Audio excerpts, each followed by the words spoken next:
This is a Thunder Game Report. Perk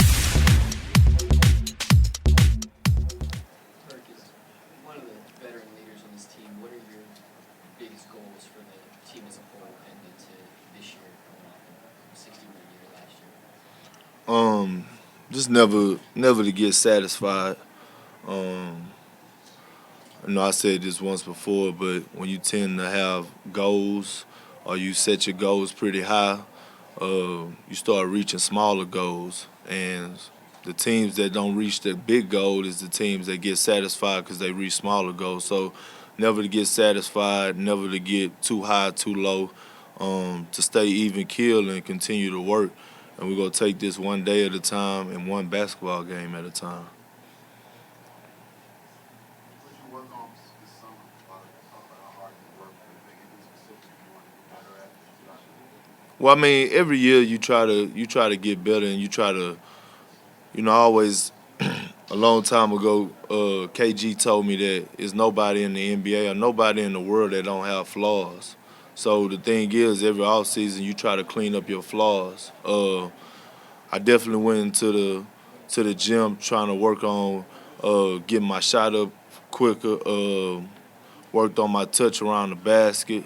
I spent a lot of time in the weight room for strengthening my legs, and just all around work. I didn't take any shortcuts on anything, and I just addressed any situation. But the first step, you just got to be honest with yourself and look yourself in the mirror and just work on what you need to work on.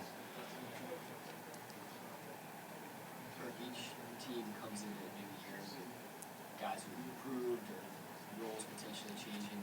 How exciting is it to have a core in place, the continuity in place to be able to handle those things and figure out how all the pieces of the puzzle fit? It feels good. I mean, we've been playing together I've been here for like 4 years now, so we played a lot of games and won a lot of games together. We also lost a few games and lost the playoff series together. So at the end of the day, that's why championship teams are built the way they built. You have certain guys that could do certain things well, other guys can't, but you cover up for those guys' mistakes, and that's what makes a team. So at the end of the day, I think guys are pretty much ready. I've been around all summer. I watched all the young guys come in the gym late night, 10 o'clock at night. I kept in touch with Kevin all throughout the summer. So I know guys want to put their work in and guys are ready. We've been playing pickup games for the last 2 weeks. So, we've been gelling pretty well. What's your impression of the young centers? Steven Adams and Daniel Orton had some good games in summer league. What are your thoughts on him too? Well, I think they playing well. I always said this since the first time I met Daniel is that he have unbelievable talent. He's a very talented guy. I think he definitely deserves a shot. I see him come in, put his work in every day. I've been around all summer, and every day I come in the gym, he in there, he's working.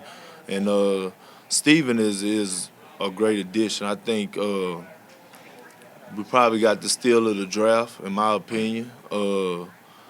A lot of people don't know too much about him, but he could play. He's very physical, and the sky's the limit. What can you take, I said, you go as far as you want to get in the playoffs. Anything you take out of this experience for yourself, Russell, that will help you this season? Well, I think we all take. I think we learn not to take people for granted. That's what you learn. That's the biggest thing that I learned. Don't take people for granted. You never know until they gone what you're missing out of a certain individual. And I'm not just talking about Russell going on the tear and scoring 30 points and dishing out 10 assists. I'm talking about the other little things that he brings to the table. Russell gives our team swag. He gives me swag. I feed off of him. I know this at all times. if I'm on the court and I got a frown on my face, I know one other person for sure who got a frown on their face, and that's Russ. In the playoffs, I couldn't find it. I couldn't find him. And, you know, you just don't take people for granted. And it's not the big things, it's the little things that matters. You're obviously a lot closer to Kevin than we are. He mentioned how he's been around for a while now. He's not just a kid anymore. How impatient do you think he is just to get to the finish line? And you guys were close to didn't win that line.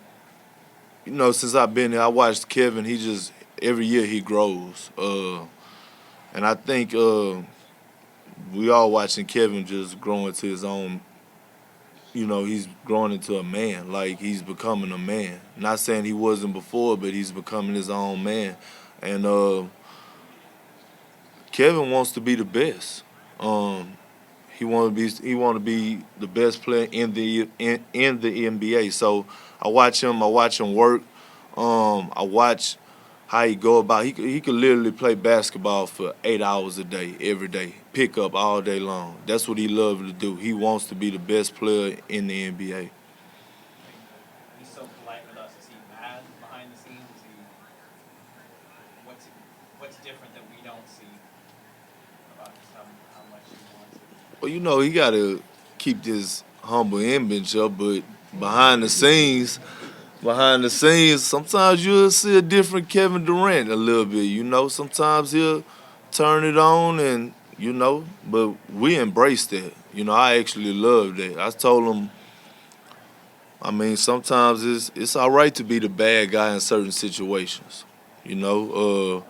So I think he's balancing out the two. I think he's learning how to turn it on for us when he's getting more tenacity about himself. He getting, you know, I could tell he's a guy that he reads everything that y'all write about him. So he want to see the good and he want to see the bad. So I just know Kevin, man, and he just want to come out here and just show the world who he is. Last question, guys. How can you and the rest of the low post guys improve the low post offense to help the perimeter players? Well, we just got to be efficient. I think we just got to make sure when we get our opportunities, we counsel in around the basket and do what we have to do. I mean, just finish around the basket. When the opportunity comes and present itself, we just got to be able to finish. And, you know, it don't take much. Last year, I think we came in second in the league in points scored, second in offensive shooting percentage. So, I mean, you know, at the end of the day, we just got to make sure we keep growing as a team. So I think on the low post, when the opportunity presents itself, we just got to make sure we cash in the buckets. All right? All right, thanks, Bert.